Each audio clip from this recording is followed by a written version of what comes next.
And you were listening to the Angel Rock on 107.7 in New Orleans, Louisiana. I am your host, Lorilei Potvin. If you're returning to the show, welcome. We're so glad to have you here on United Public Radio Network, where there's something for everybody with our radio shows.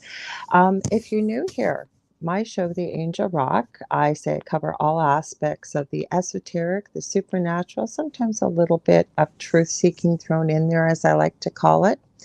And I feature people from all walks of life, regardless of what they're doing, whether it's professionally or extracurricularly, they are making a positive change for humanity.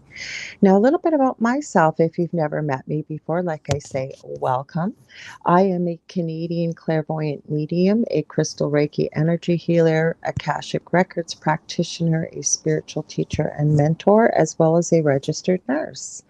And I want to remind everybody, if you are listening and you want to watch the show, please head over to the UFO Paranormal Radio YouTube channel. We also have UFO Gods and Extraterrestrials. And I believe we have, I think it's called International Radio is our third channel. Also, you can watch the show on UFO Paranormal Radio on Facebook.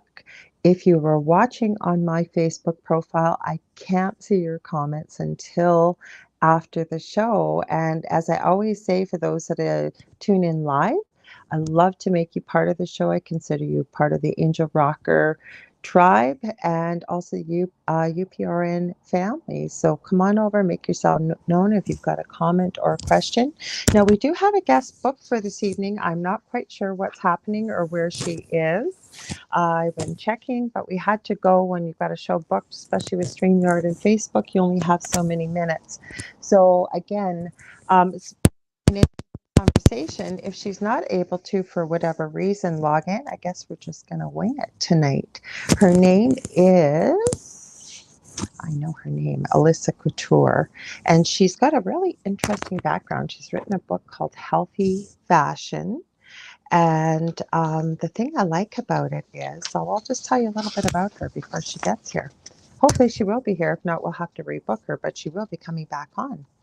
It's called This is Healthy Fashion, her book. And Alyssa Couture is a fashion author and fashion entrepreneur. She feels fashion is an opportunity to attain health and healing. She claims the existence of fashion can be interpreted and experienced with a deeper purpose. Fashion as an alternative medicine for mind, body, and spirit.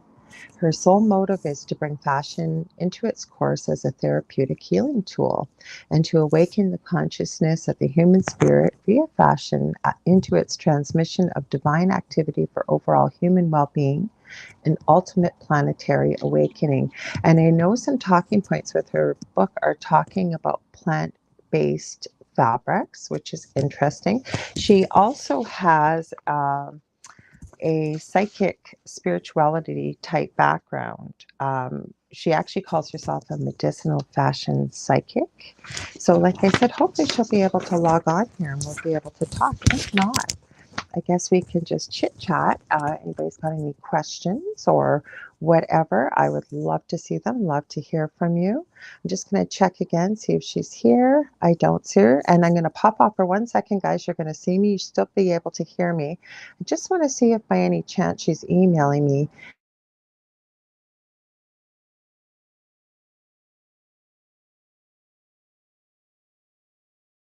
Sometimes with these different time zones, we have issues.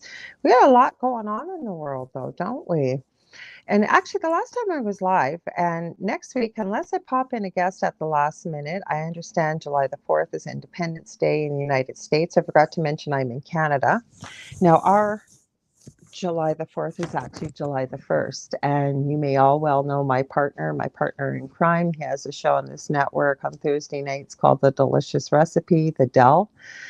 We do shows together, and I wasn't sure what his days off were going to be because it will be a long weekend, as we call it here in North America. Some places around the world, you may call it a bank holiday.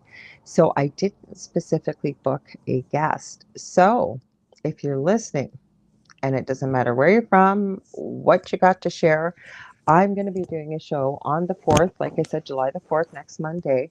Depending, unless I have a guest at the last minute, we'll see. But I would love to hear your stories of the paranormal, the unusual, the weird, the strange, things that maybe you've caught on camera. Actually, if I'd known I was going to be going solo tonight, this is the last minute thing. I have some strange stuff going on, and I decided let's open the show with that. So, most of you, if you've been listening to the Angel Rock for quite some time, you know that the Dell and I lived in our previous home, probably for the last 11 plus years we lived there. We had extreme paranormal activity. I talked about it on the last solo show I did a couple weeks ago. And we shared our story on the international show with the Travel Channel called Paranormal Survivors, Season 4, Episode 9, called Demonic Hauntings. Well, ever since we left that home, and the whole neighborhood seemed to be affected. We love where we live. We've got great neighbors. There's no problem. Except we've had a few little things here and there. One thing I've been saying is I never, ever thought in a million years I'd ever discuss fairies with Vidal. He has had a great interest with his own show looking at the little people, and I'm not referring to human little people. There is legend among many of the indigenous tribes out there of little beings that I don't know if they're fairies. I'm not quite sure what they are, and I don't want to say the traditional fae, but there's quite a bit of legend and lore with indigenous tribes, depending on where you go around the world, about these little beings. Well, Della is convinced that we have some around here. For example, I bought him a new wallet. I believe it was at Christmas he needed one. He has spent the last 3 weeks trying to find his old wallet. Oh, wait, that might be our guest. Hang on. It is Alyssa. I knew we'd be able to fill this in. Remind me if I don't fill the rest of this story in tonight, we will continue it next Monday because it's quite the story. I have some pictures that I'll upload them for you with our dog chasing something that's not there, and I took pictures. But hang on. Hang on, Alyssa. Hi, how are you? Welcome. So sorry about the delay. I was waiting for the email. I didn't know I was going to get a Facebook link. I did email you. Oh, I didn't get it. You didn't get it. I emailed you. I Facebooked you and emailed you. And I thought, you know what? I have no problem talking. I'll just keep talking. And if Alyssa's here, I already introduced you. And I said, if Alyssa's here, it might be a problem with the link. Sometimes we have those problems. But if for some reason she's not able to make it tonight, I will have her back on. I know I will. So welcome. Thank you so much. Thanks so much for having me. Oh, I'm so glad to have you. Hey, Dave, welcome everybody for Dave in the chat here. He's over on Facebook. Dave's an astrologist, a biologist. He's been on my show before. He's a good friend. He's a good friend of the show. He asks great questions and he's in the chat. So, hey, Dave, nice to have you. Now, just so you guys know, Alyssa and I have never met before, via email, but I did introduce your book. I told you them a little bit about yourself, but I'm going to get you to sort of share, if you don't mind, because it sounds like you have some psychic background now. I'm not sure. I will let you know because I don't think we've discussed this. I am a clairvoyant medium, a crystal Reiki energy healer, Akashic Records practitioner, spiritual teacher and mentor, and nurse. So I'd love to hear a little bit about your background, like how you kind of got on this path. And I have all kinds of questions and stuff to ask you. So take it away, Alyssa.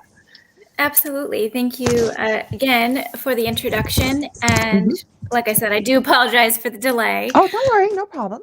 Okay. So my name is Alyssa, as Lorilei has stated, and I am a fashion author and fashion entrepreneur.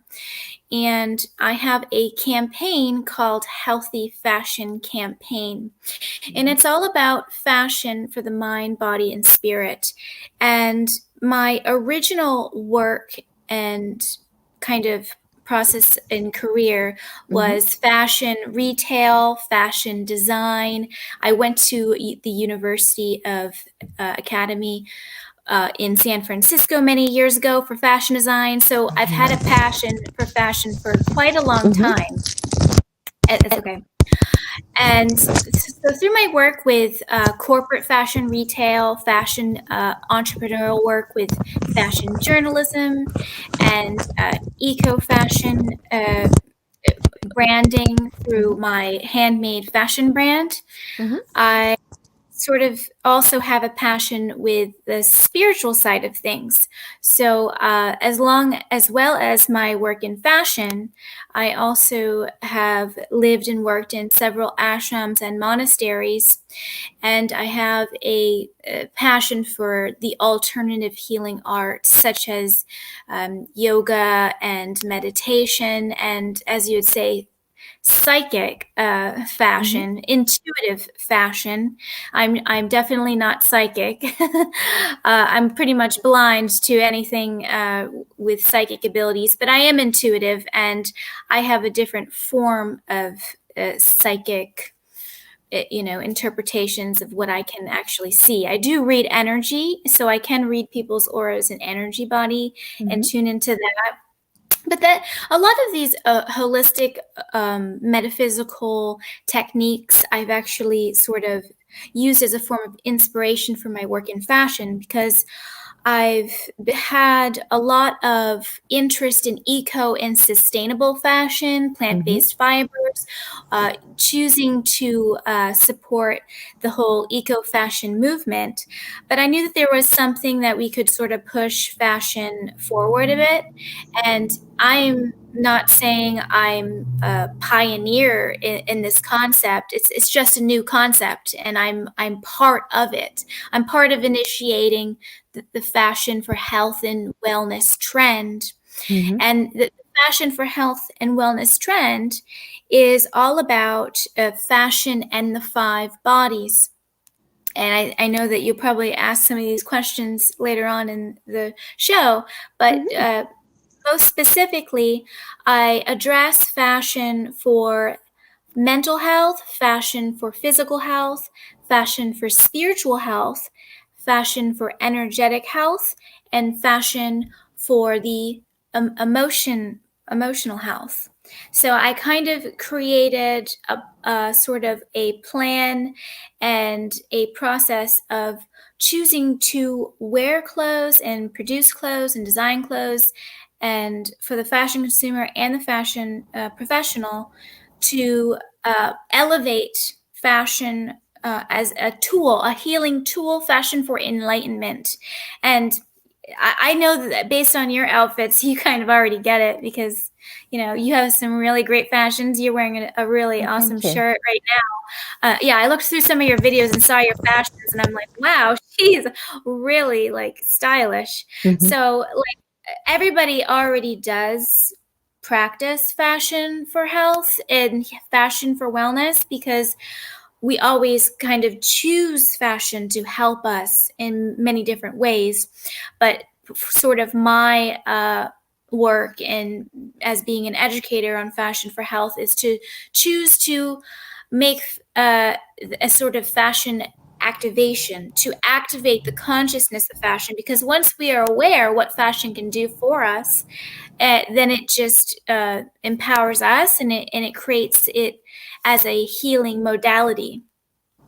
Okay, so I hear you with that. I was really interested in this, and when I say psychic abilities, most people think of well, I shouldn't classify it, but people think somebody sitting there connecting with the other side necessarily, or what have you.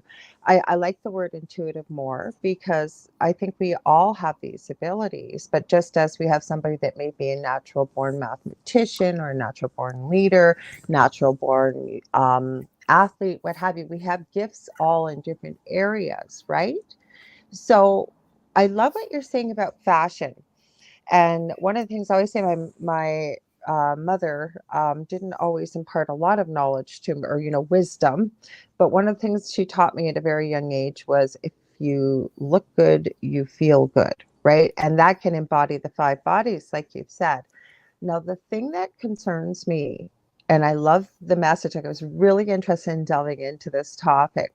A lot of people hear fashion and they think it means extravagant money and labels. So let's go there because I don't think that that's completely what your message is. So I could be wrong. You can correct me if I'm wrong, but No, I'm actually very budget friendly, yes. and I'm very practical in Hmm. regards to fashion, and I'm nothing like my last name. My last name is Couture, and it's Yes. all about, high fashion, ready to Yes. wear. It's the most expensive fashion you can buy. Hmm. And I'm quite the opposite. I have a very zen minimal wardrobe, Hmm. and I know down the road I will potentially evolve and have a larger wardrobe and different types of clothing. Hmm. And I think that there's a place for mass fashion, Hmm. lower budget fashion. There's a place for contemporary fashion, which is moderate budget. There's a place for ready to wear for people who have higher budgets. Hmm. And I think we have to balance out the hierarchy of fashion so that we can wear luxurious clothes Hmm. and whatever budget we have. So, and it's possible because some t-shirts out there, you think that they're, it's a $10 t-shirt made out of cotton, and how can it be luxurious? But it certainly can.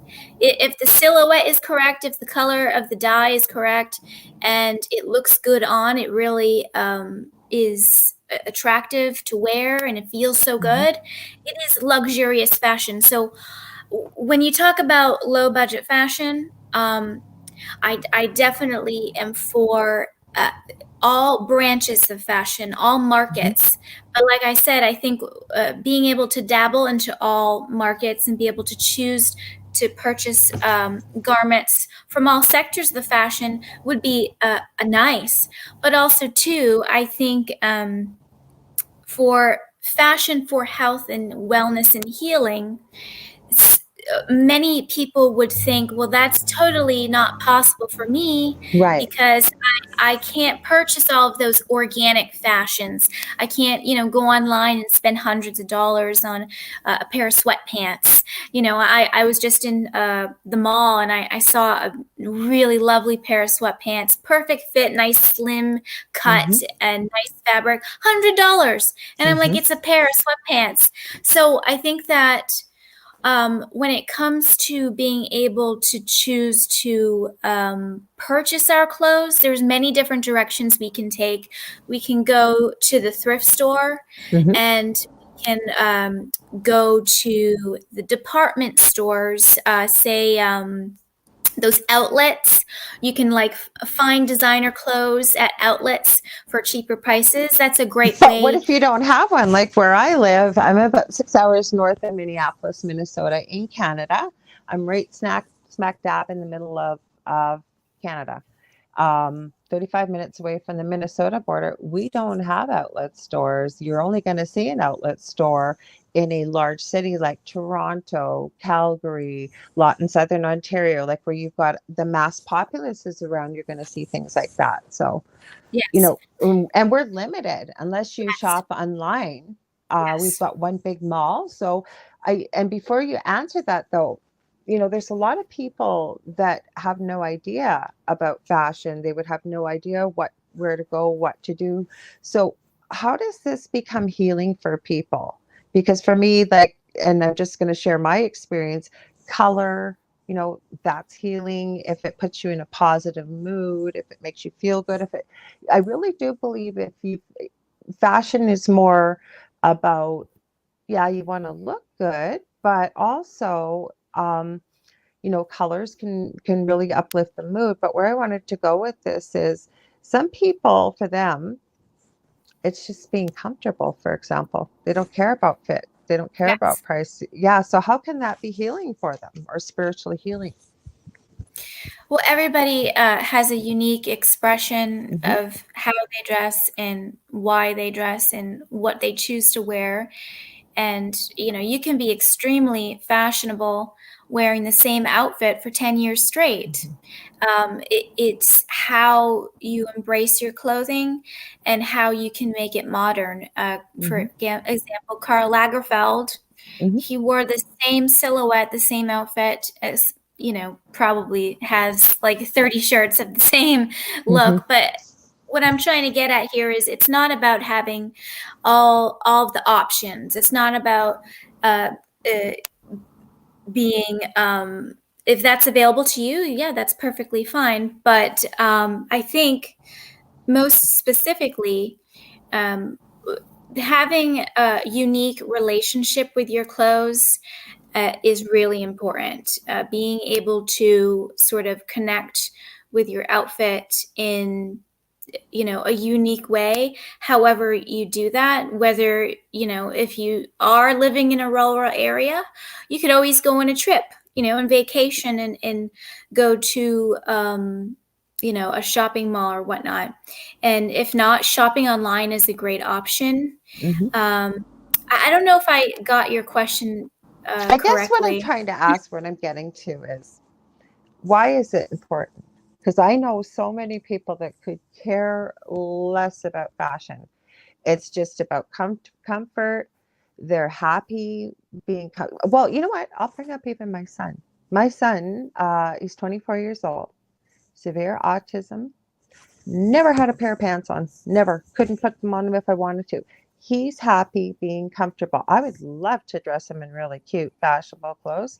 He could care less. And it's not just men I've met like this, it is many women I've met. So, why is this so important?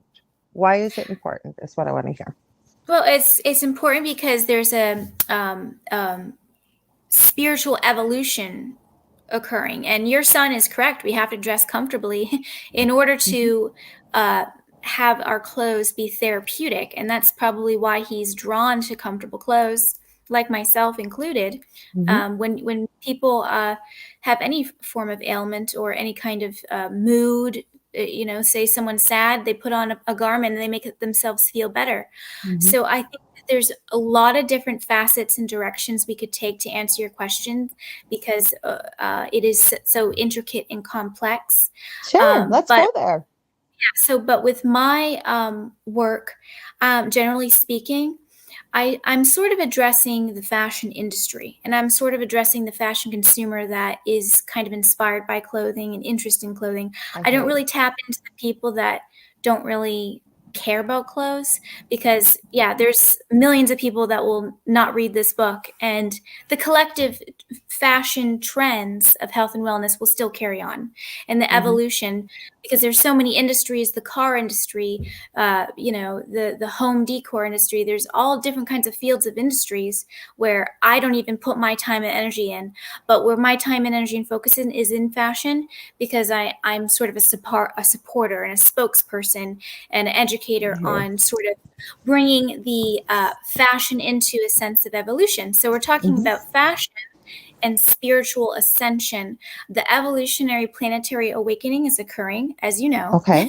So how do we're these two go together? I'm trying to yeah, to we're to moving our clothing into sort of a new dimension, creating it more supernatural, more effective to help us connect with ourselves and bring us into the state of enlightenment. Mhm. And for example, if you look at the monks and the gurus and the shamans, they have that sacred robe and that dress and that type of silhouette and clothing that they connect with on a very spiritual level. So when we choose to tap into clothing in a very powerful way, we're Mhm. actually bringing ourself into a DNA activation as well. We're kind of bringing our chakras in alignment. We're kind of balancing our energy when we choose to wear specific clothes that can help us, treat us, not just therapeutically, um, but with the five bodies, bringing all of our bodies in alignment. Because when we cover our body in clothing, uh, you know, it's sort of like a band-aid. We're sort of wrapping ourselves up in like a band-aid, and Mhm. we're kind of soothing the wound, because we're constantly like living on this planet. This spiritual battle is occurring. There's a lot of commotion, a lot of corruption, a lot of negativity, and what I'm choosing to do and present to people is to sort of enhance our fashion and choose to use it as a vehicle, as a channel. It is a powerful energy vortex, clothing can be. And I do talk a lot about, and I know this is your show, you're all into the new age and everything. So Well, not I, really. I kind of look at all aspects. I mean, I've okay, had people on here that deal with demonic entities. I've talked about truth seeking. I'm trying to get to the heart of where we're going with the spirituality, and I hear that it's complex. That's why I'm just listening, because I'm trying to hear your message. So carry on. It's your show. It's always about my guest. yes. So basically, we're moving into a new sort of evolutionary way of seeing and perceiving fashion. It can be translated into an academic, scholarly study of fashion as a therapy, fashion to treat the body. And one simple example, I know Dave had just mentioned something about natural fibers. Mm. Yes, there's a new innovation called the cosmetic fabric. So, a simple example of being able to treat the body medically is putting herbs and botanicals like aloe vera, neem, turmeric infused in the fabric. And then once we put it on, the treatment will That's actually, what I want to hear. Okay, now yeah, I the know where you're going treatment. with this. The treatment will actually go through the skin and the pores and into the bloodstream. And natural fibers is a big focus in my work. What about Uh, crystals? Are you guys utilizing crystals with this as well? Are you seeing that trend? well, yes, I believe that crushing crystals into a Hmm. crystal powder and then putting them in a pigment and then textile Powerful. print dyeing the fabrics with a crushed crystal would be perfect. And crystal jewelry it is very important I just also took it now. off because it hits my microphone all the time. Yeah, yeah, no, I love crystal jewelry, Mhm. and I know that it's extremely sacred and it's powerful and it strengthens, enhances your aura. So I had actually just gotten into also sacred geometric Love patterns them. Hmm. within the crystal formations that can help connect us to the universe, really. And I have a strong passion for talking about fashion for the new age, but we can talk about talk about any kind of direction that do you want to take. Well, no, Uh, but I know I'm understanding where you're going with this, and I'm seeing this because I kept thinking, well, how does this fit in with the ascension process, with the spiritual evolution that's going on? Because I'll be really honest with you, the message that we hear from various mentors, myself included, I will teach this, and I never tell somebody what to think. But to me, we are an eternal being just having a human experience here. So when you were talking about fashion, I was trying to figure this out, but I kind of get what you're saying, like with the connection with spirit, like you even visuals with the fact that you were talking about some of the crystal formations or the sacred geometry. So are you seeing that incorporated into patterns and what have you with fabrics as well? Is that where you're going with some of this? well, I'm sort of kind of dabbling into different topics of how we can create fashion in a more improved way. And I did forget to reply to Dave. He did mention another important piece, and I'm not trying to cut you off, but he No, said go. This is all just a of, conversation. So you know what? Every show, I always say to spirit before we start, okay, where are we going with the spirit? It's just a conversation. We can go anywhere with this conversation. So let's just talk. yeah, right. So he said synthetic fibers are not good for the energy field, and I talk about that a lot in the book, Healthy Fashion, and I believe with him 100% because the synthetics are made out of fossil fuel, which is slightly acidic in nature, anyways, and it's non-breathable. I don't disrespect synthetic fabrics because I know that it's Just kept not us ideal. warmed. It's not ideal. It kept us warm, and it's almost not. It's very rare, but not completely possible to dress in 100% plant-based fibers when you're in, the winter seasons and whatnot. It's really challenging to sort of be 100% plant-based. So that's why when I talk about fashion for health, I'm sort of expanding on different types of theories that can sort of introduce inspiration of fashion as a way to bring more health and more wellness to people's lives. And like I said, I did address that this is something that we already do, but there's so many ways and so many different elements of fashion. I mean, we can go down to the tactility of the fabric, different textures that can prove to be healing for us, and also fabrics that are uncomfortable are an issue. So I talk about unhealthy fashion, fashion that is proving to be a hindrance to us, fashion that is slightly creating negativity and unproductivity in the day. And I've believed I've sacrificed in the name of fashion Oh, for, yeah. all sorts of times. I remember going to work in a dress and it was too tight and I fainted. But Oh, my goodness. and I wanted to wear that dress. I didn't care how tight it was because it was pretty and I wanted to look good. But the same thing, like if it was too tight, I shouldn't have even put it on. But a Mm-hmm. lot of times we're kind of wrestling and having this battle with our clothes. It's to certain degrees, and being able to sift through, purge, and process and sort of bring our wardrobe in to more of a comfortable way, and not just comfort, but exuding our creative expression and being able to express ourselves through our clothes. And like I said, it's extremely individual. So uh, you, for example, you like prints and textiles. Am I correct? I like color. Yeah. I like with makeup. Usually, I don't always wear sparkly makeup, but I like it when I'm on air. It's easy to see. It picks up the light. The other thing with me, my fashion has evolved because I have a severe back injury. I love to wear great shoes, but I pretty well know that those have gone by the wayside. So instead, my fashion has evolved with the fact that let's still find something that looks cute, looks nice, but is practical and comfortable. Because for myself, if I'm embracing what you're saying here or trying to get the gist of it, and don't get me wrong, I love what you're saying. You wouldn't have had you on if I didn't think this is a really interesting topic.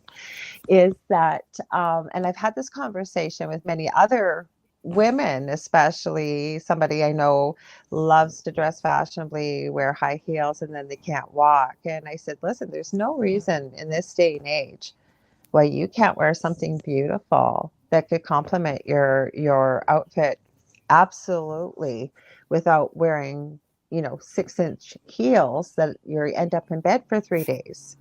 And so that's what I've done. And like I said, my fashion has evolved with the fact that because of, a long time ago when I chose the name for the show, for example, and I took a couple business courses, and part of it was embracing who you are.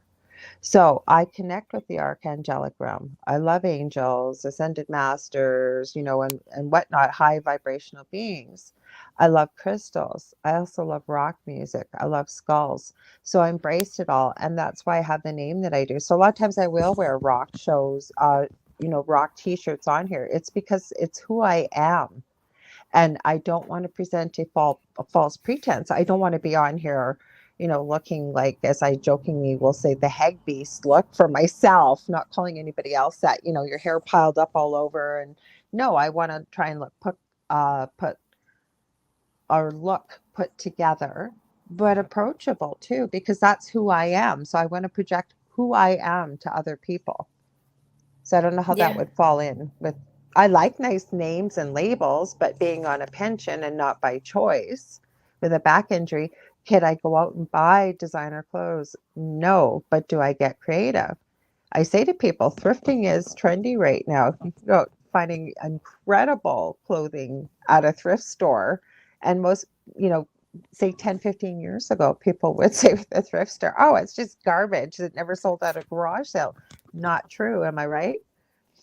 Yeah, you're right. Exactly. And thank you for sharing your story and everything. Thank I you. think that everyone's different and Mm-hmm. everyone's going to express themselves differently. And this planet, I had heard that you had mentioned on another podcast, is a school ground. It's one of the hardest planets to live on.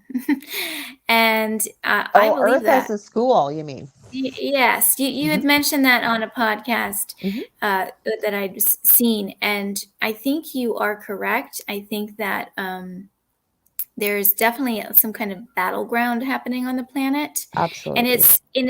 it's seeped into the fashion industry Mm-hmm. because back in the 1930s, that's when synthetics began in production. And a lot of the chemical giants like Bayer, Monsanto, DuPont, they produced all of this synthetic fashion. Mm-hmm. And these chemical companies are also behind the GMOs, the genetically modified foods and seeds, and the cotton. So Mm-hmm. they're manipulating kind of the planet in a way that is not supporting the environment, the planet, the universe, and our own Mm-hmm. human self. Mm-hmm. Because we're living in these human costumes. We're sort of trapped here, Mm-hmm. and we kind of need this sort of evolution within the fashion industry because it's a huge part of this planet. We all have to wear clothes. Millions of pounds of clothes go to waste every second. And Mm-hmm. this is a problem because polyester and synthetics don't biodegrade. That's right. So, with that happening, if we try to burn it, then all of the chemicals go in the air, Mm-hmm. and there's this big issue. So we have to get back to our ancient roots and the ancient healing methods of clothing, and that includes plant-based fabrics. And I will tell you, because it doesn't make sense when I say how we can be plant-based, but how? Because you can't produce cotton and linen alone. So basically, the fashion industry right now is creating textile experiments Mm-hmm. in minor, moderate, and mass levels of different types of plants for textiles, which is aloe vera, Mm-hmm. rami, hemp, bamboo. There's a cactus, a seaweed fiber, all sorts, hundreds of different plants will get involved around the world. So this is an effort, a planetary effort of how Mm-hmm. we can be more and more plant-based. And with that being said, in South America, Mm-hmm. uh, in history, they used 560 different types of plants for textile use. Okay. 560 different plants for textile use. So now, with we can actually use that as a source of inspiration for our present time, because the more types of plants that we produce in our textiles, the more ecology is going to be sort of, evoked. I The hear more you. Yep. planetary ecology is going to be evoked. So the planet is going to be better. Less climate change is going to occur because some people have said that the oil is like the blood of the earth, and we're sucking the blood dry out of the earth when we choose to do all the fracking and steal all the oil. And with plants, they're biodegradable. Mm-hmm. So and we have this sacred connection with plants. There's such a thing called plant medicine.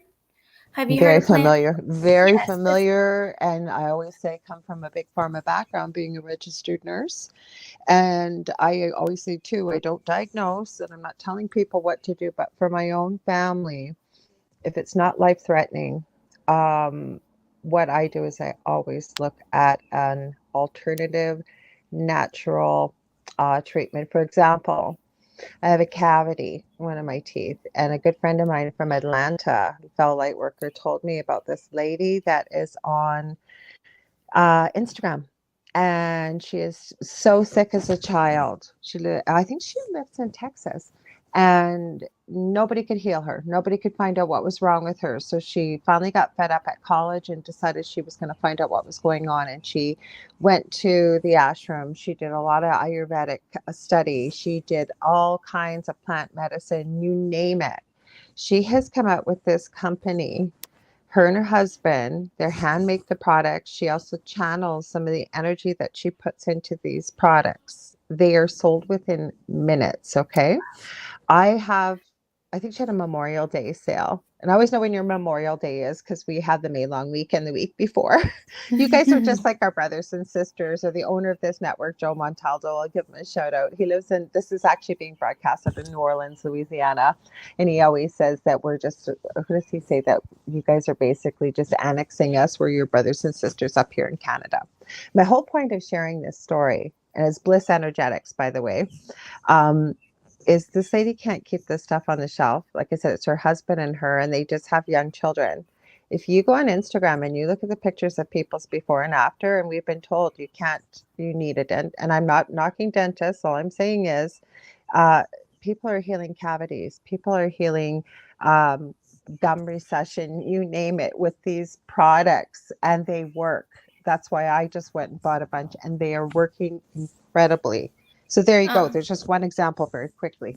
yeah, I'll Plant check it medicine. out. I'm Hmm. always I'll looking send you the for, link. yes, Bliss Energetics. That sounds like a beautiful name She too. does she does hair tonics, things for anxiety. Like she puts different things out at different times. It's just this little tiny locally owned business. And like I said, when you read her story and what she actually, like, she really embodies the and believes in, and I support this because when I do readings online, for example, live, and maybe somebody watches the replay and they think, holy cow, that message could have been meant for me. It was meant for you. Spirit knew you would be watching this eventually. And that's how she looks at it, that the collective or spirit knows who will be purchasing this particular batch of product. And she works very closely with it. So it's an incredible story. Yeah, check it out, guys. Because, and again, I'm not gaining anything from it. I'm just telling you about it because it works. Hmm. Exactly. I mean, once you find a product that you're aligned with and that resonates and it works, Well, if I don't have to get especially mercury in naturally. my mouth, like for fillings and what have you, I really believe that's what's happened. My body decided it does not want the mercury fillings I had from the age of 8. They're falling out. So, other Nice. ways to look and heal. Hmm. Yes. And I'll Hmm. mention too, for those who are choosing implants, zirconia implants are an alternative tooth implant, and it's Hmm. made out of ceramic. It's like a crystal, it has qualities of Yes. crystal. Hmm. So if anyone's thinking about needing But you to, have to have a dentist, and depending on where you're living, like up here in Canada, we are one of the last places to really evolve with what's been going on over the last 2 years. So travel, all kinds of things like that are not quite open to us the way they are around the world right now. So the other thing is, a lot of people think, for example, our healthcare is free. Our yeah, healthcare is not free. We pay for a lot of things that other places pay, like in the States. The other thing is, we are taxed at least 13% on everything. Never yeah, mind, you get food taxes, alcohol taxes on top of that. Say there's delivery, like you can end up paying, say, a $20 meal. It costs you $42, $45 be delivered to your house, for example. So the cost of living up here, and I know it's happening everywhere. So and I'm not knocking what you're saying in any way, shape, or form, because like I said it before you came on, Alyssa, and I said, I think when you first came on, I truly believe that if you look good, you feel good. And, a lot of people think that's where the word, I think, tricks people, is the word fashion. But what they don't realize is fashion, I think, for myself, means that you do the best that you possibly could to present yourself, because I think that when you care about the way you present yourself, not necessarily worrying about what other people think, but how you feel, that it helps build your sense of confidence. And I think that that's one of the most important things you could wear besides a smile. Yeah, I mean, besides a smile. Think about That's it. funny. You could have, like, you know how you'll hear, and the other thing that I think is so important for people to embrace who they are in the moment, because you will meet people that maybe have gained a lot of weight. For example, they're feeling so horrific about themselves, and I'm never going to buy any new clothing until I get back down to that size I was, or whatever. Why? What are you waiting for? Right? It didn't take a couple days to gain the weight. It's not going to fall off in a couple days. So we need to Yeah. feel good about ourselves. So Yes. dressing yourself in Yes. the moment. Hmm. Yeah, it's all about shopping therapy. Hmm. And being able to embrace your body weight is very important. And also choosing to find clothes that give you that Hmm. ease, so you Hmm. can gain 5 or 10 pounds and you don't have to go out and buy clothes. But because I think we have to kind of realize that everyone's going to naturally fluctuate, Hmm. especially with hormones and just water weight. Our Hmm. bodies are constantly shifting, so when we choose to buy some of those tailored structured pieces, that's good, but we also should definitely realize that having those pieces that give us that ease, that comfort, Hmm. and being able to allow ourselves to fluctuate in weight, whether it's, a few pounds or several. Hmm. I think that always having those pieces in your wardrobe that are also confidence building and give you self-esteem, because sometimes we can get in this downward spiral, this downward See it vortex lots. of the death consciousness, of the negative consciousness, and through healthy healing fashion that just you can embrace. It doesn't matter what it is. It can, if it can bring you into that upward spiral, Hmm. that living consciousness, that's really where we want to go with our fashion. And there's just a lot of different dimensions of how we can heal our body. And in the mainstream, fashion isn't entirely used as a vehicle for health and wellness. No, not at all. It's just not that common. So, you find though, in there's thousands of brands already participating in plant-based fashion and the athleisure and the minimal fashion. They've even in the luxury wear departments, they've chosen to design a piece of clothing that's ergonomic. And when Hmm. I say ergonomic, I mean clothing that can really allow the body to move, Move, yeah. creativity wise, patterns and textures and silhouettes and lines and seams that can improve our mood and can help us throughout our day. And ergonomic design is something that we can use to support us, support ourselves. And when we have all these itchy clothing Hmm. and all of this unbreathable clothing that makes us sweat and itch, and when we're constantly pulling and poking and tucking and tugging and doing all of this to our clothing, we're not happy. We're not happy people, Hmm. and we're suffering. Or labels. That drives me crazy with Yeah. labels, like in the back here. And then you're seeing some brands that are starting to actually print it on the Yes. fabric, or on the And side here. drives me crazy. Yep. No, it drives me crazy too. Mhm. I can't stand that itchy label. I think that I was just thinking that the other day. There's a large label on my t-shirt in the Mhm. side seam, and it was like 3 inches long. And I'm like, Yeah. I cannot not feel this right now. And it was scratching me and everything. So I think paying attention to those tiny little details do add up. Mhm. And, I know that there's larger things, Mhm. larger problems on this planet than fashion. I know that, but when we think of the grand scheme of things and how we all have to participate in dressing ourselves, Mhm. it's important. It can be Yeah, important.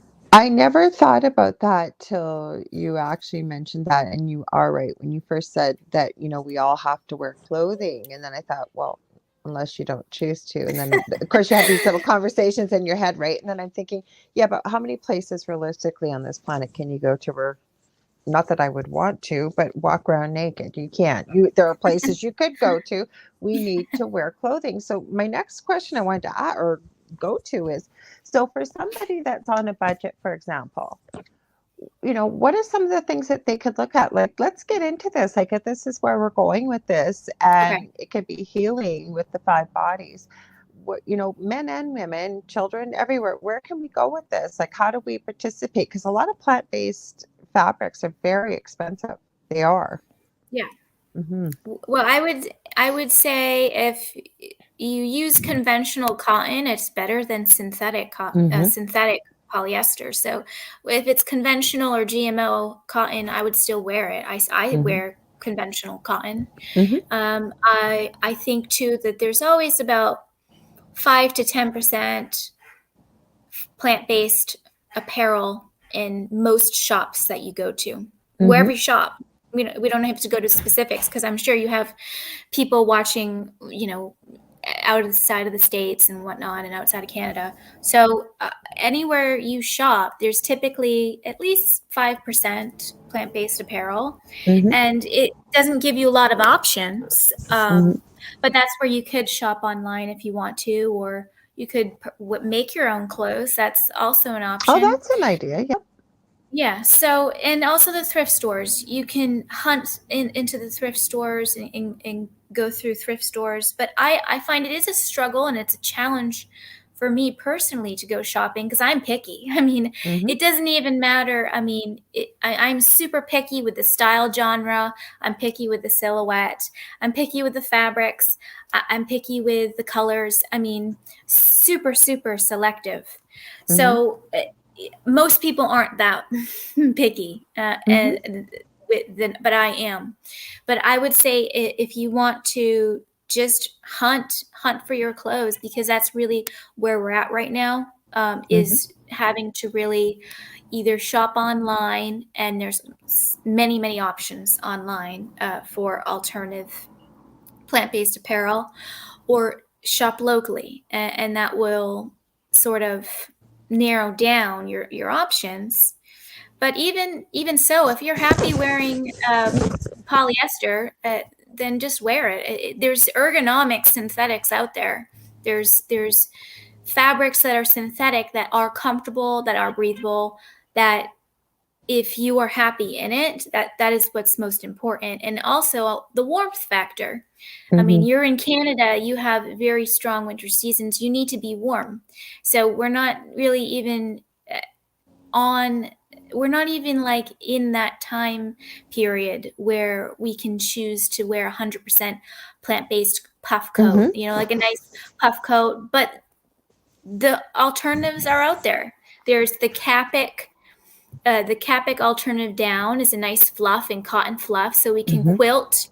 We can use cotton batting and quilting to Mm-hmm. insulate our jackets. So the options are out there. It's just not as common, but the innovations are really improving quite quickly. And we're kind of starting. We're starting this new plant-based apparel thing. But I would say too, if you want to shop on a budget, uh, go to the thrift stores, or Mm-hmm. you can go to your local retail shops and you might have to put in some time to read the labels. But if you see something that's like partially cotton, partially synthetic, like a blend, Hmm. that's better.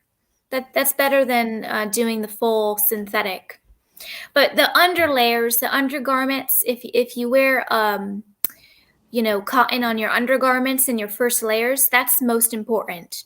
And then the second and third layers, if they're made out of polyester and they're quite loose, Hmm. that could also be helpful because polyester, if it's loose enough, it still traps in the heat, so it's giving that warmth, but it's not like sealing in sweat and everything. Hmm. Yeah, see now where, for example, where I do live, you can go anywhere down to -50 with the wind chill. But in the summertime, we can get up to like 110 degrees with the humidity. So we've got quite the gamut, if you will, of temperatures here.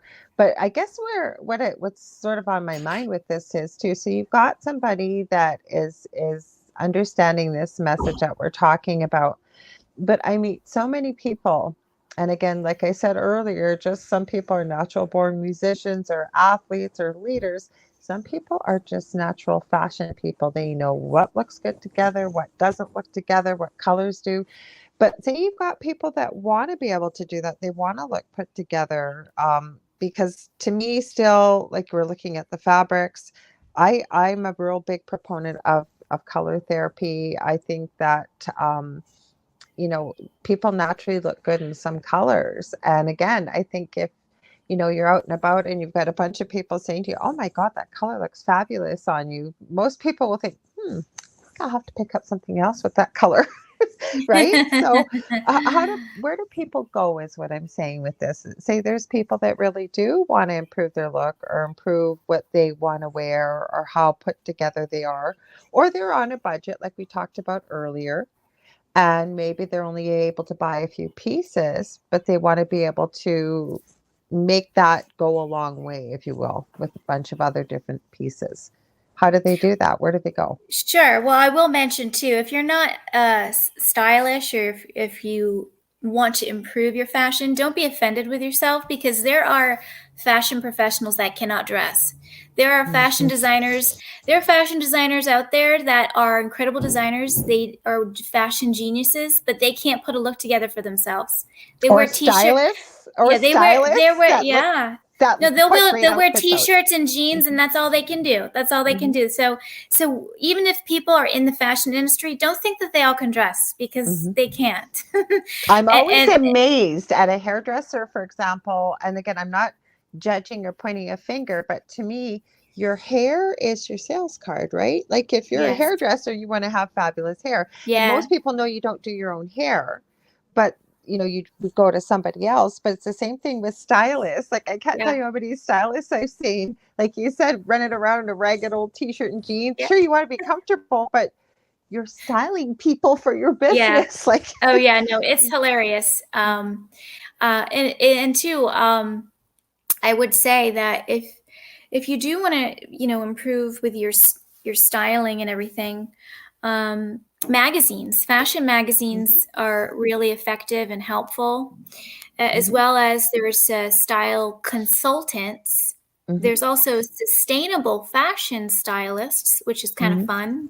So you could seek a consultant, you could seek the fashion magazines, you could also watch the highly inspiring ready to wear collections 4 times a year. The ready to wear shows in New York, Milan, Paris, London, Tokyo. I think there's even one in San Francisco and the smaller areas. British Vancouver has a sustainable eco fashion week, so we can gain Mhm. inspiration from these inspiring creative ready to wear collections. As well as the fashion magazines and um, the movies, the film Mhm. industry, and the collective trends happening within some of the mass market retailers or contemporary retailers. Mhm. But improving the wardrobe is an evolution. It's wherever people are and however they want to be, and I would say too, some people are much more freer about their clothes. They have some people don't have all these cords. A lot of people are corded down. They're in this sort of block, with their outfits, and they have a block. And some people really can choose like magnetism. They can really have this energetic force with their clothing. So we can actually create spells. Fashion is very spell casting. Fashion can be a spell caster in a way. Okay, so let's hear more about that. Yeah, well, I would say too that I would say not occult, black spells, but Right. white spells, angelic spells, because truly, when Right. we're walking down a road, or in downtown in the city, and we see what other people are wearing, and we see what we're wearing. When Right. people are watching us in our wardrobe and seeing what we look like, we can actually help other people. Right. We can actually help other people and enhance other people's health just by what we wear. So fashion can be a responsibility to help inspire and influence other people just by, Excuse me.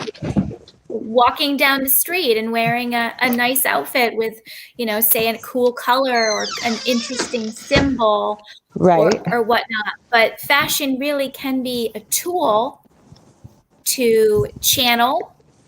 Fashion can be a tool to cast white spells, connect with our spirit guides and our angelic realms. And what you had said, the ascended masters, we can really attract some of those light beings and the light bearers of the world through our dress.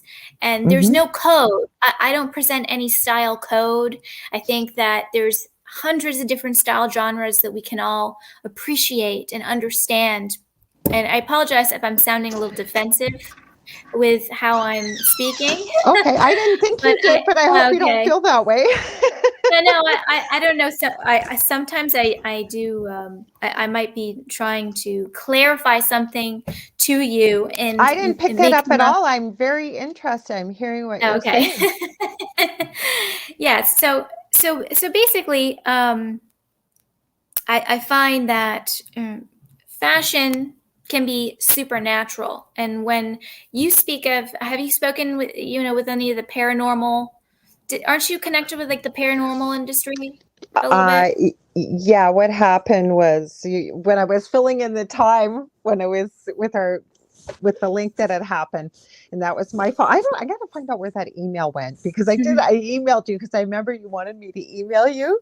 So I thought, well, just in case you see it on Messenger, and I did email it. I don't know why it didn't come through, and I'm so sorry. But anyways, here you are. Okay.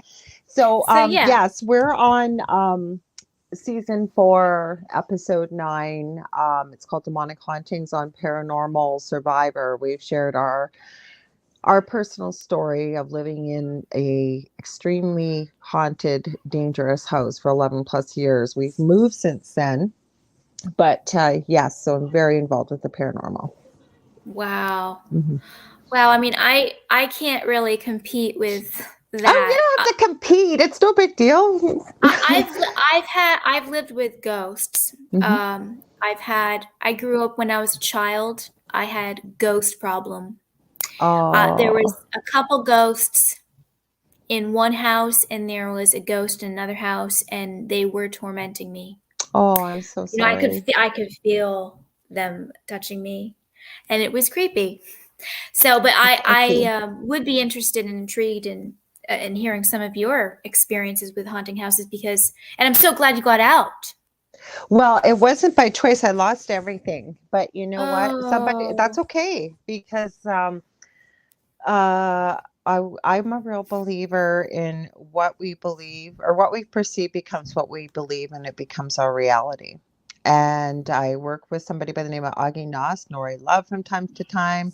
They have something called the Mastermind, where they believe that more than when two or more minds are focused on the same thing, it exponentially increases the manifestation power of something. And I was talking to them. I was looking for a place. There was no occupancy when this happened. It was right after January. This affected the whole neighborhood. Like, it was just crazy. The neighbors became very, very vindictive, evil. Like, this is a crazy story. I'm writing a book about it. I'm actually writing 3 books, but we had a neighbor that used to stand on our front lawn, and his daughter used to babysit for us. We never had a problem with them. He knew my ex's parents, because it was my ex's house that we were living in. My marriage broke up while this was going on, and then we moved forward. Anyways, he would stand on our front lawn, and we had security cameras, and he'd measure our grass. And if it was like 1/100th of an inch over the legal limit, he would be calling the bylaw officer. Like, it's just crazy stuff that people were never acting like this. My partner now has lived in that house where the bulk of the stuff happened.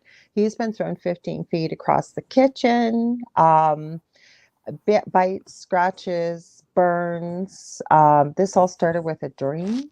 Something told me it was demonic, told me its name, spelt it for me, told me its animal form. I was raised Roman Catholic and made to go to Catholic school. Never heard this name. Found it 10 years later. Everything I had been told was exactly right there on paper. And all hell broke loose in the house. It was crazy. Mm-hmm. Wow. Mm-hmm. That's quite a story. You should Mm-hmm. definitely put it on paper and publish Mm-hmm. it. Yeah, well, That's for sure. I have tons of pictures. I have video. I have EVPs of people that have experienced it in our house besides ourselves. Like, it was a crazy story. So that's why I was really interested getting back to your book about this, because, I really believe that we are going through a massive change, if you will. People are saying, oh my God, it's the apocalypse. Well, I believe the word the apocalypse, or apocalypse, means revealing which was once hidden. So I believe there's a lot coming to the surface, but because of collectively, globally, we've got some real negative emotions. We've got fear, we've got sadness, depression, anger, division. We're seeing a lot more paranormal. So even, when we're talking about fashion and clothing as being something that's healing, never mind physically protective, it would be wonderful to be able to find some pieces that were also spiritually collective. That's why we're so interested in hearing about, say, crystals and symbols and patterns and things like that. Yeah. I'm Mm-hmm. wearing this cross of Christ, Mm-hmm. and there's a circle around it, like it's Uh-huh. protecting the I the love it. the cross. Right. And I just got this from Hannah Kroger shop, and Mm-hmm. I was kept away from the cross my whole life. Mm-hmm. Oh, were And you? yeah, I have a little bit of a strange story, but basically, you must know much more than me. Especially being a psychic, Mm-hmm. some people are blind and some people are blind, and Mm-hmm. I'm blind. And I believe that there is a second coming of Christ happening, and there is some kind of planetary shift. And with that happening, the whole planet and every single industries really has to evolve. Mm-hmm. That's really where we're heading. And I have had my own um, paranormal experience. Mm-hmm. Nothing that I could really approach or tell you Mm-hmm. right now. That's perfectly Yeah, okay. but Mm-hmm. what you went through, I mean, that's intense, and that shows that you're very strong Well, because you. I think it happened though, Alyssa, because I had no interest in the paranormal. I believed in it, working in palliative care. I'd seen that's my third book I'm writing right now, first responders, but mostly nurses, the incredible things we witness at the end of life as somebody transitions, as I call it, going back home, if you will. And I've Yeah. studied near-death experiences for 40 years. So I believe I've had one as well as a toddler. So, the things that you see and the things that we witness, there's definitely something else to all of this, right? What's going on, Yes. what's around us. And I agree with you that everything is evolving. That's where I was going with the apocalypse, right? I think that truth is coming to the surface. And with truth coming to the surface, it's like taking the cork off of Pandora's. I know it wasn't a bottle, it was a box, but taking it off the bottle. And once you take that bottle off, or the cork off, you can't put it back on. So the only Yep. place you can go is to move forward. And Yes. so when we're talking about clothing, when we're talking about this, I do believe we're in for a major shift and a change. Yes. Some people believe that Christ is returning. I'm not a big Bible scholar. Yeah. My partner knows more about it than I do, but it's prophesized that we will be having the Antichrist coming first before the return, and then you get others that believe in is the return of Christ really Christ consciousness. So there's many things. What I always say is it's not my job to judge. I love to hear people's thoughts on topics and share where they're coming from, where their thought process is, because I really do believe we all are a part of each other. So we've Yeah. all got something to contribute. Yeah, well, there's millions of different people. There's billions of different people, and there's billions of different experiences. So Mm-hmm. your experience is not my experience, and Exactly. you have a podcast show. You can't possibly believe everything that people are saying. Or resonate with it. That's impossible. So I would never. Open. Yes, and that's a good open. thing, and that's why you have a podcast show, because Mhm. you're open. But I do believe you are correct. The Antichrist is here. And they've said that planet Earth is Satan's kingdom. Mm-hmm. They say that planet Earth has been in a form of rulership with Satan, Mm-hmm. and that, like I said, I'm not quite new about this information because, apart from fashion, I'm an energy healer. And I work with the energies. I work with the Ascended Masters. I work with the energy vortexes on the planet. I visit and travel to different vortexes. I love it. I'm a channel. So that to me is more important than anything, because if Then we don't let's talk about this stuff, because I was hoping we were going to go there, because I was reading about energy vortices. One of the ones you admit, I actually I've been starting to print up the write-ups that Gavin Lee Davies sends me when he sends me fantastic authors like yourself, because there's so much valuable information in here. And Yes. Energy healing. Yes, I do energy healing myself. This crystal, for example, it's a Super 7. Thunder Bay, where I live, is well known for Super 7s. And I think it's Amazonite we have. There's natural stone here.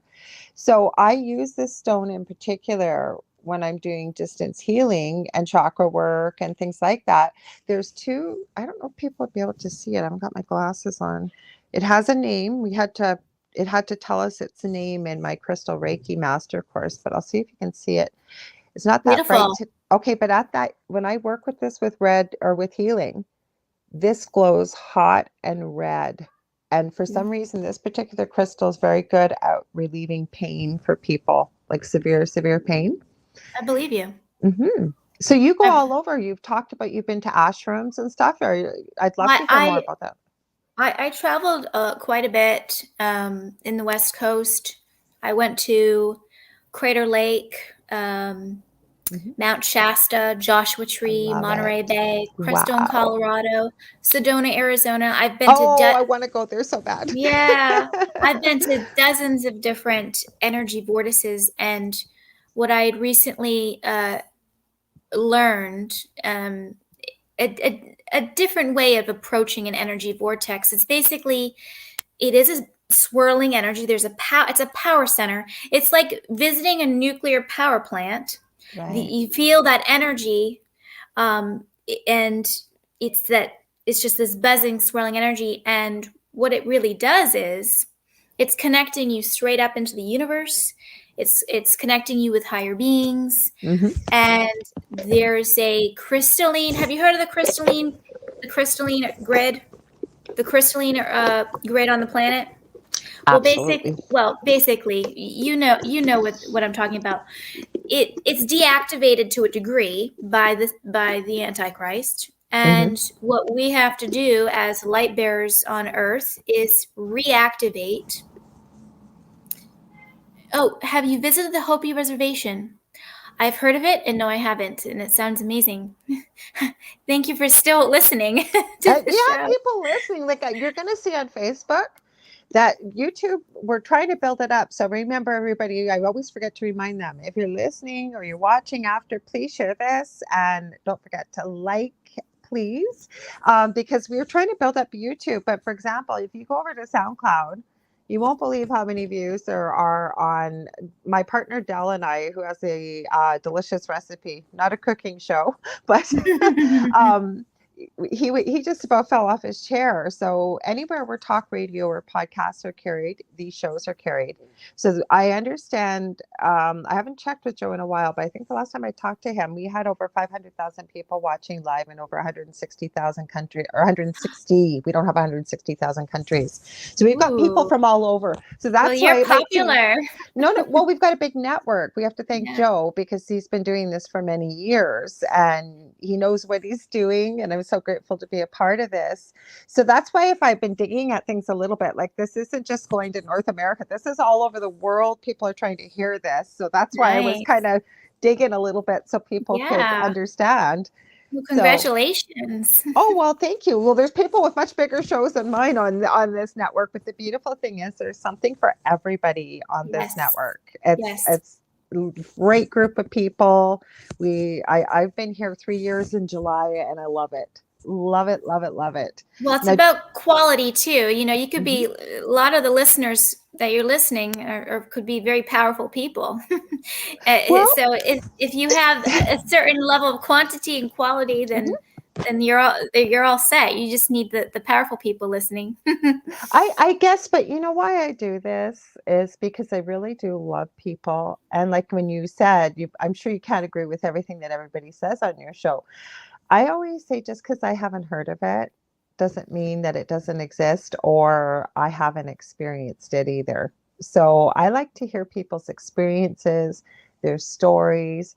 That's why we probably would have had a little bit of this conversation, not much, but a little bit before. But that's why I have people on. I may never have met you before till like tonight.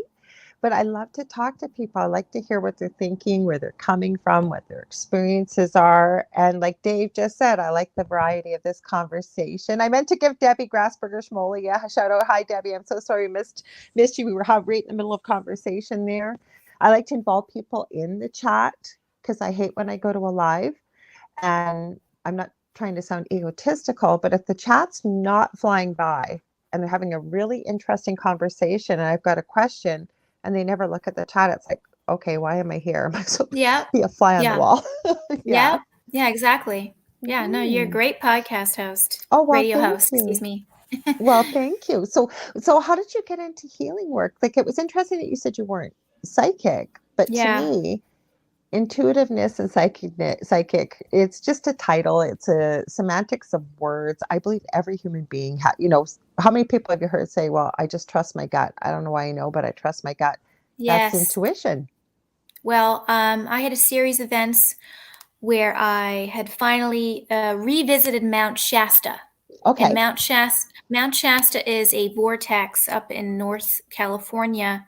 And my first experience there, I went and started crying nonstop. I had this extreme release and I felt very loved, and there's all this love surrounding me, and it was a very powerful experience. So I ended up going back to Mount Shasta and finding out that I was getting some tune-ups, some attunements, some spiritual activations were occurring, and that's when I got connected with being able to write this book, which was, I don't really say this too much, but it's part channeled. I mean, anything that anyone writes, anything writes is part channeled to a degree.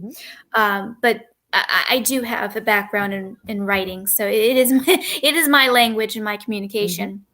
So yes, visiting these vortexes, especially Mount Shasta, really got me more interested in having spirit guides, Mhm. getting into the Ascended Master teachings, the I Am, the Violet Flame, and Saint Germain. Saint Germain, yes. Yes. And when I went to these vortexes, I felt such incredible surge of energy, and I felt extreme happiness. When you go to visit an energy vortex, there's whether it can be as simple as a mountaintop or a Mhm. lake or a body of water. When you visit these forms of land with very high energy, your body and mind begins to shift. And Mhm. I've been in the dark for most of my life. I've been sort of in a cloud.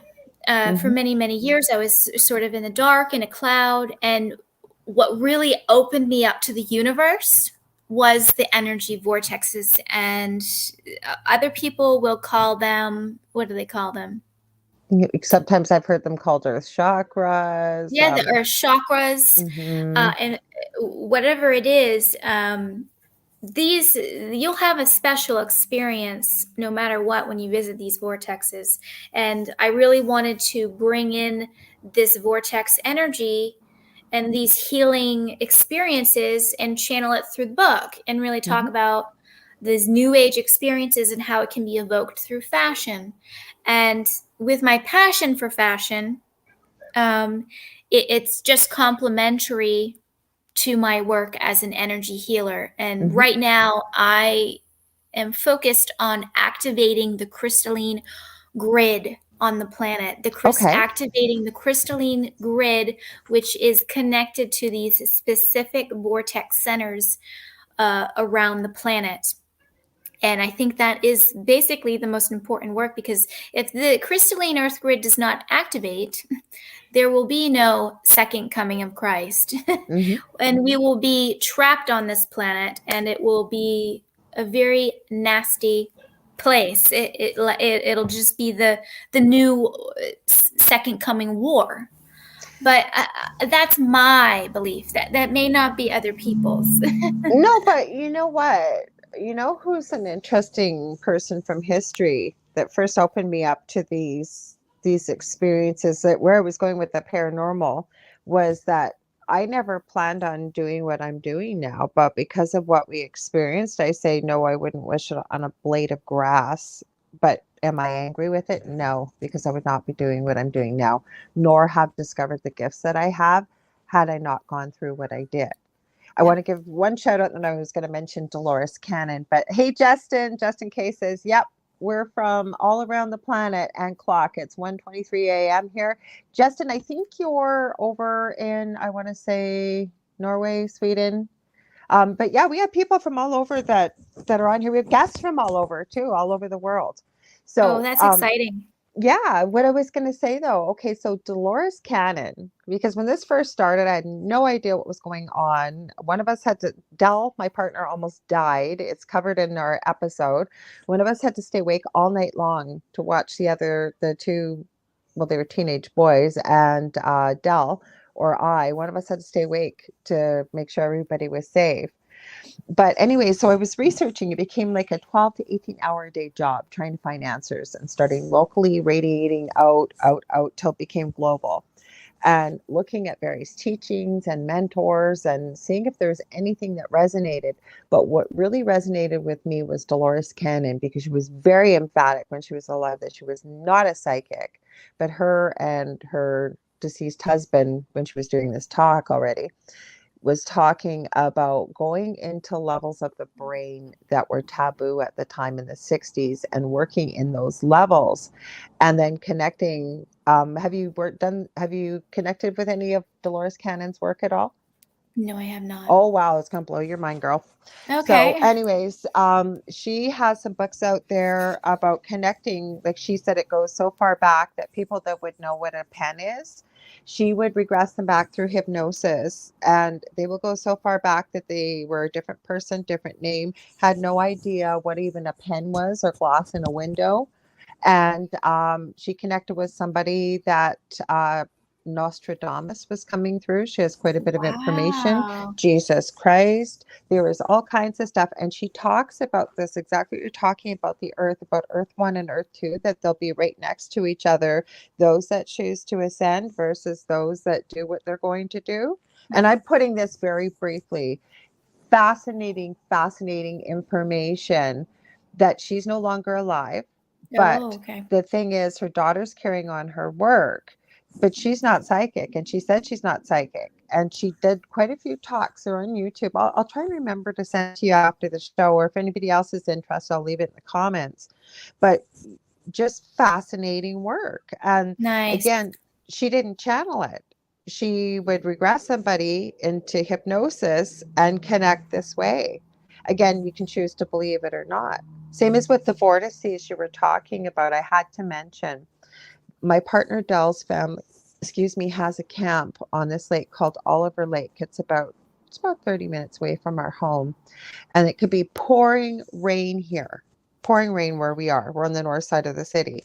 You drive to Oliver Lake, it could be 20 degrees hotter, sunshine. It's in a basin. It's one of the largest freshwater spring-fed lakes in northern Ontario, Ooh. and very deep, well over 200 feet deep. But there's a public beach, and on the side we're on, there's very little internet. As you turn down past the beach, I swear to God, to you, Alyssa, the energy completely changes. It is Yeah. so peaceful, calm, zen. I know you'll understand. No, I believe there probably is some type of vortex there, and Dell will tell you the same thing. Yeah. It's just mind blowing. Well, Absolutely. it's a place where you want to keep visiting too, because Yes. you're gonna pick up on those frequencies, and uh, a lot of these energy vortexes are controlled by cults to try to Mm-hmm. keep people away from the Mm-hmm. vortexes too. There's there's some satanic cults that will sort of hoard the energy too. Mm-hmm. I've heard all kinds of stories, and basically, what's most important, I believe, is this type of energy that you find in the energy vortex is going to be spread throughout the planet once the crystalline earth grid activates. And Diane Robbins, she talks a little bit about the crystalline earth grid. She's a author from Mount Shasta. Mm-hmm. And this type of information, is it exposed? Well, not everybody is really allowed to even know what I'm Mm-hmm. talking about. Well, and a lot of people aren't invited. I wasn't invited until I was in my late 30s. Mm-hmm. But the planet is waking up, and this is a fun time to be on this planet, but it's also a very hard time. So for those who are suffering, we're being warriors, and we're being in service for the ultimate planetary awakening. I hear. That's my impression. No, but I agree with you. Listen, I can't plug in. I'm going to try my Bluetooth headphones. If I lose you for 1 second, just hang there for a second, Yeah. because I will be right back. But I want to try these because I don't want my bat. It usually lasts. I can't hear without headphones. So let's see if these will work. Yeah, no problem.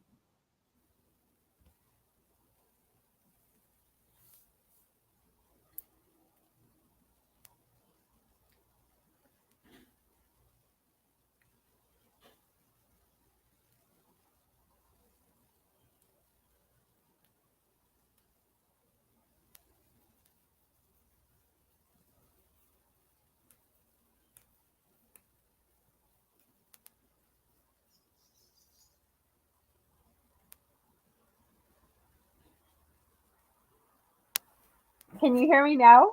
Yeah, yeah, I can. It's not going to let me use my headphones. It's decided I can't. So if I have to sit up close, I don't know what it is with the iPhone 12, but it will not. It literally sounds like the audio is like a decibel one. So we'll see what happens. So just in case that when I said where he was from, he said close. I'm on Sealand Island, Denmark, just across the bridge from Sweden, and exactly Wow. down the Earth. Now that's interesting. What did he say?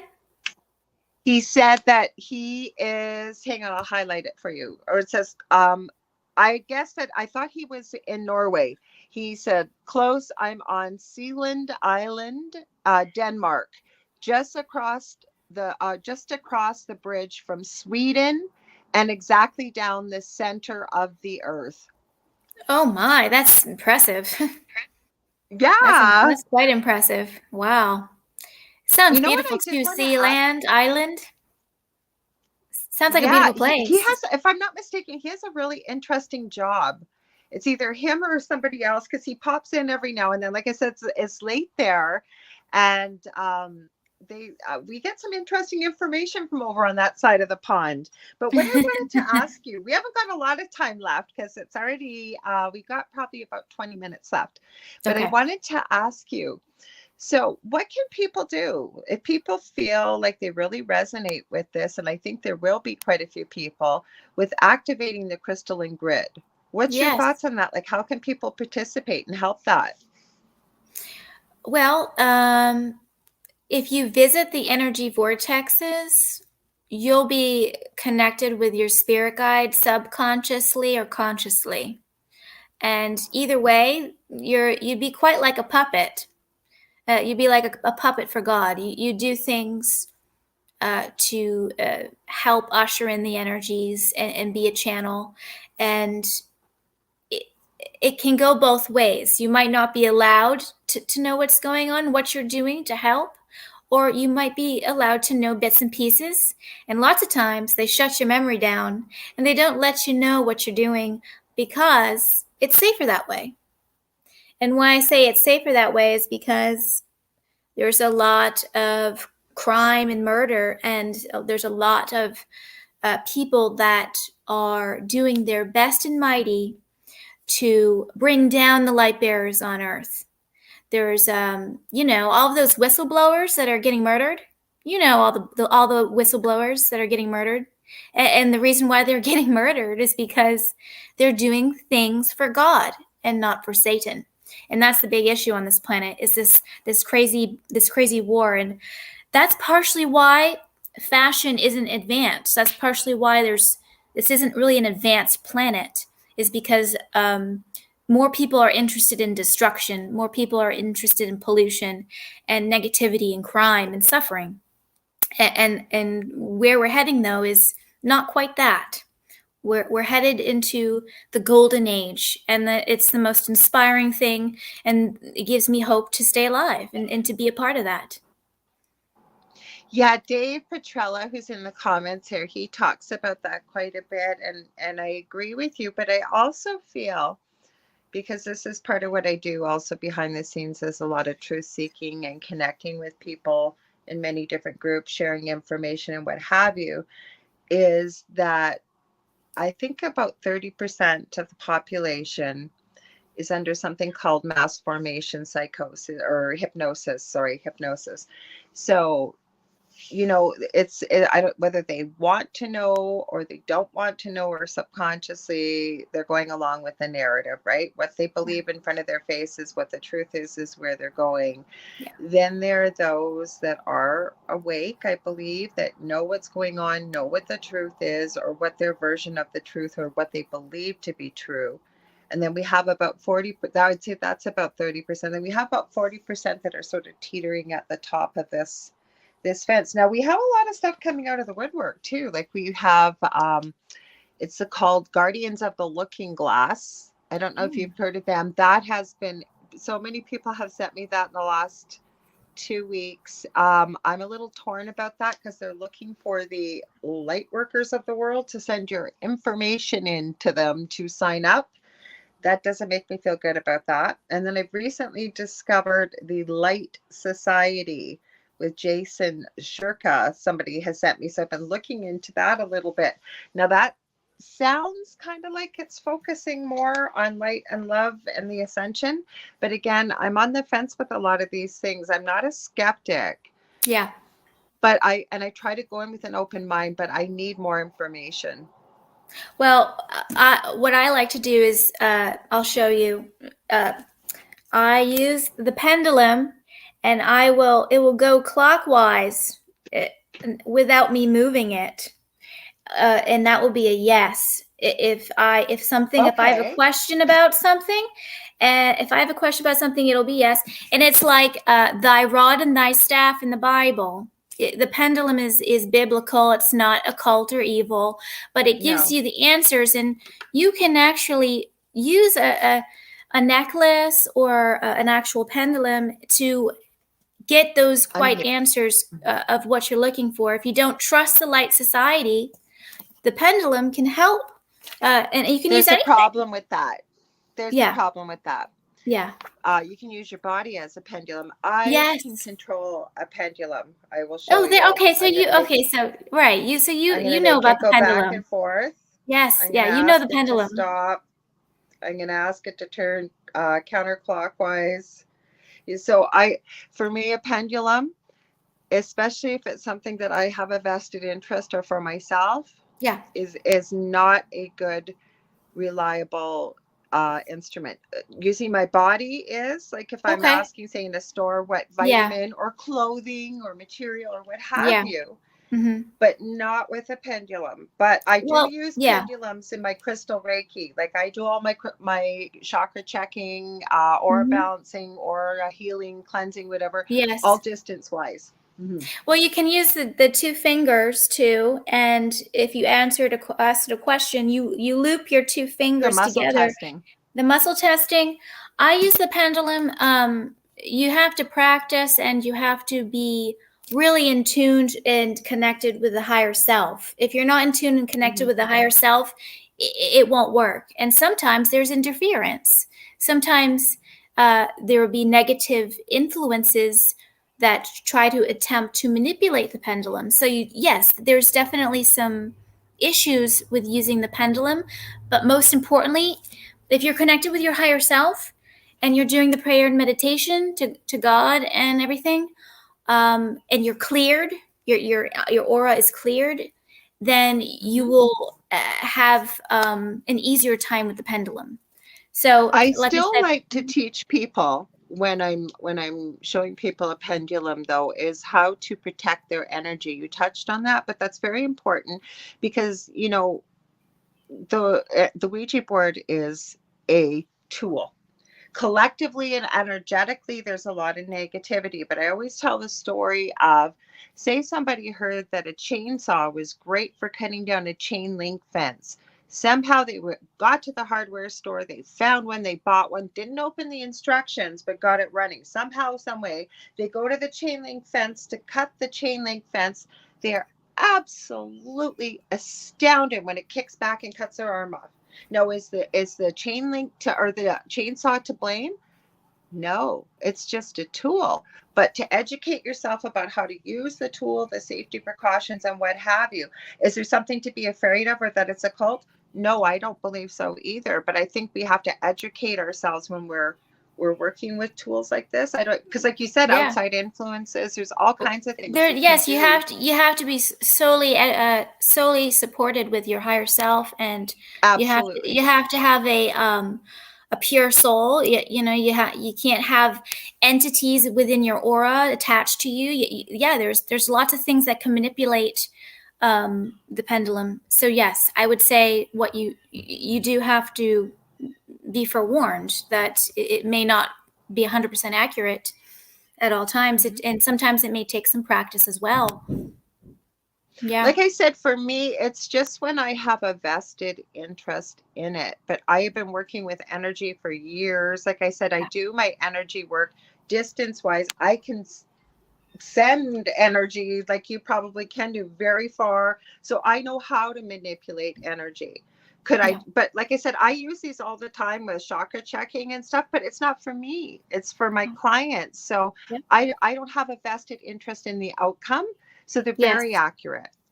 right. They're very accurate, and I will also mention too, the pendulum is not necessarily prophecy. It's really for asking like yes or no questions that will, in the moment. So if you choose to ask it questions that higher self doesn't want you to know, you're not going to get the answer. So That's that why I too, have a maybe. I have a maybe, or yeah, sometimes I'll teach people how to draw a clock with the letters. It'll spell stuff out.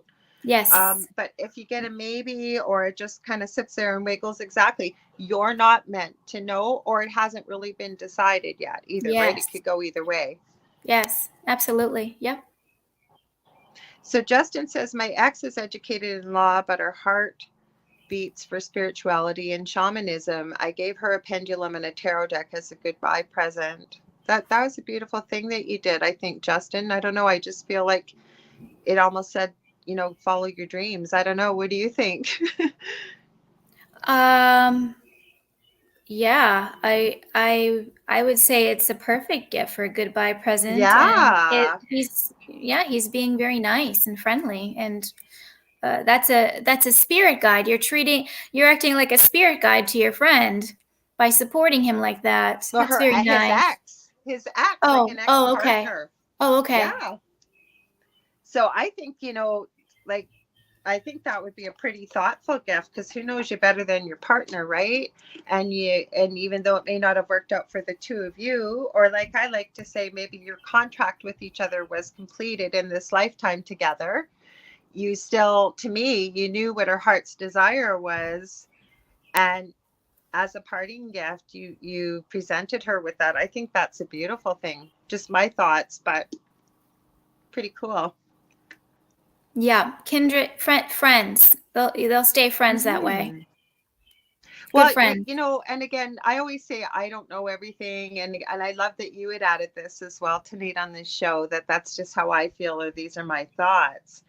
And I think that's important for people to realize, because I also say to people when I'm working with them that I feel, and they've got to do what they've got to do to follow their heart. But I always say, I don't think there's any harm in working with many different mentors or teachers, because then you get to kind of pick the little pieces that work for the person, the student, if you will, that resonate with them, and then make it all into who you are, what you're meant to be doing in this lifetime, right? Yeah. Yeah, right now there's a rapid evolution happening, and we're in a really exciting time, and being able to connect with different mentors and different podcast shows uh, like Mm-hmm. yours are very important, because you're sort of consuming all sorts of information, and whatever resonates you can listen to, and what doesn't resonate, you can just say goodbye to it. Yeah, but It's that's what I tell people. I don't find the time now. I'm launching a second business, making resin, like spirituality pieces, as well as pretty well anything you could think of. I could probably make it. But so I've been super busy. But when I do find the time, like next Monday, guys, I'm going to remind you, we don't have a guest unless I decide to book somebody at the last minute. But I wanted to hear people's stories of the paranormal. I'll keep your identity secret if you'd like, but if you want to share it, I'm happy to share it. But the whole reason I meant this roundabout way is, when I do readings for the public, and it's just a free one question reading, what have you, I always say to people too, take what resonates with you and leave the rest. Because a lot of the stuff that will come through, I find it may be meant for the future as well. Yes, it might resonate in the future. People have to experience certain things in order for it to be beneficial for them. Yes, I agree. Well, I'm not a person that likes to read the future. So if somebody asks me what's going to happen in the future, and I am given some information, I always say as it is in this moment. But, depending how deep you go, right? And I believe this, time, past, present, future. Well, time's man-made, but past, present, future all happening at once. And I really believe we've got multiple timelines, right? So just depends what version you get shown, I believe. So, Well, you know more than me. I know for sure that you have more information than I do.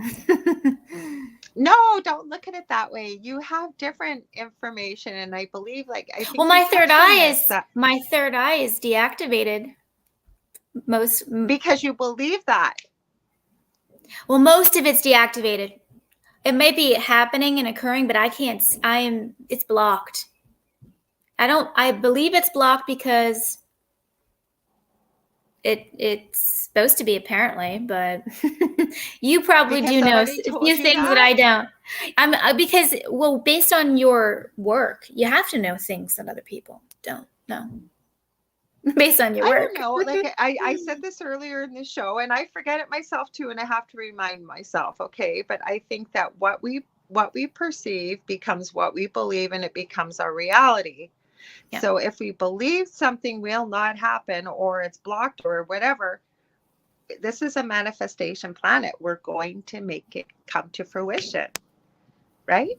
Yeah, So I if better you start really getting more want that to psychic. work, Yeah, I want it. I want those gifts. I think that I should be allowed to have some sort of perception that goes a little further then than what tell I have. tell yourself every day, Yeah. my third eye is open. My Oh, I'm third working on eye it. is open.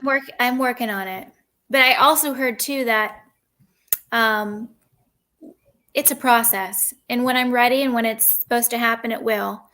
Yeah, there is some It forms of. it will, but that's the other thing I will add, and I'm it's just for what I say. I try not to tell people what is and what isn't. Yeah, You know yourself best.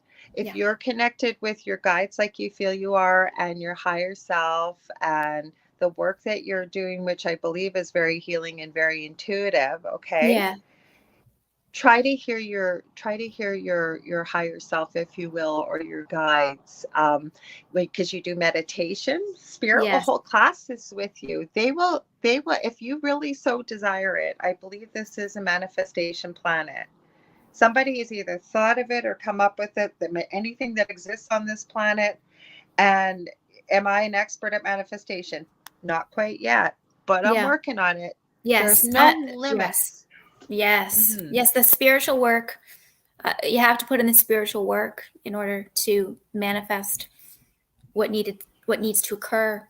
So the spiritual Hmm. work is very I important. was there at the beginning. I wanted to know, when was my third eye going to open? When is this all going to happen? When was it? And then when it finally kind of all clicked, I went, holy crap, I've been doing this for years. I just didn't know I was. So Yeah, again, not yes. everybody's the same, but And then too, you have a responsibility. So you must have had a certain amount of experiences prior to the third eye opening, so that you could be responsible and feel like you're in control of what is occurring and what you can see and whatnot. I mean, I'm assuming that not everybody has the gift on purpose. Not everybody's allowed to have that gift. I believe everybody does have the gift. It's just whether you become aware of it or you open it. Um, I'll try and remember. I'll send you a podcast I've done with Paul Anthony Wallace, and he used to be a pastor. I can't talk. He's got Fifth Kind TV. He's written 3 books. There's The Scars of Eden, Escape from Eden. I forget the third one. Someone in the chat will remind me. And we talk about this, about human being 1.0 versus 2.0. And then when somebody, say, goes into a coma or has a head injury or something, and all of a sudden they wake up like a prodigy, like they speak a Yeah. language they never spoke. Or that has Yes. to be somewhere in the brain. And we get into quite a Yeah. conversation about it. It's quite Yes. interesting. We That's are almost amazing. out of time. I loved having you on Okay. here, Liz. I'd love to have you back on sometime. Yes, I'd love to come back. It was a very interesting conversation, and I'm really interested in what you have to say. I learned a lot as well. I want to hear more about you too, because Yes. I want to hear more about your healing work. I want to hear about it all. So, and I'm sure so Okay. do our listeners. So, where can people get a hold of you? Where can they buy your book? Where can they reach out to Okay. you? And thank you so much again for having me. It was such a joy. My website, you can find me at www.h as in healthy, f as in fashion campaign.com. And I have my social media icons on the top and footer of my website. And you can follow me on my social media. And I also have a book tab. If you press on the book tab, you can read all about the book, testimonials of the book, ways of purchasing the book, and most of the book is available in all large bookstores. You can order online and in stores, and Amazon, Barnes and Noble, and whatnot. You'll find the book. Yeah. I love it. Well, I want to thank everybody that was here, just in case. Debbie Grassberger Schmoley, Dave Petrella. I want to send out some prayers and healing to a friend of the show, Zach, and his fiancee, Jamie. He had a big loss, and I'm thinking about them with the healing and sending love and light. Also, safe travels to Jeff and Kate that just left our city today. I said I was going to give them a shout out. They were going to be listening. So glad you guys are listening. I want to also thank all of the listeners, whether you're listening live or listening on the replay. If you're not sure or you want to share this with somebody, you can find the replays on YouTube or anywhere where podcasts or talk radio are carried, such as iTunes, iHeartRadio, SoundCloud, Spotify, Spreaker, Podbean, just to name a few. If you ever want to get a hold of me, whether maybe you got a show idea, guest idea, you got a question, or maybe you want to book a reading or some healing sessions with me, you can get a hold of me on facebook.com/The Angel Rock. I also have 2 groups on Facebook, Paranormal University for all things paranormal, and the Angel Rocker Tribe for all things, like some of the things we talked about tonight, spirituality, esotericism, and things like that. Remember, folks, pass it along to all your folks. Doesn't matter where. I believe next week we're just going to have a hangout because of it being the holiday in the US and long weekend in Canada.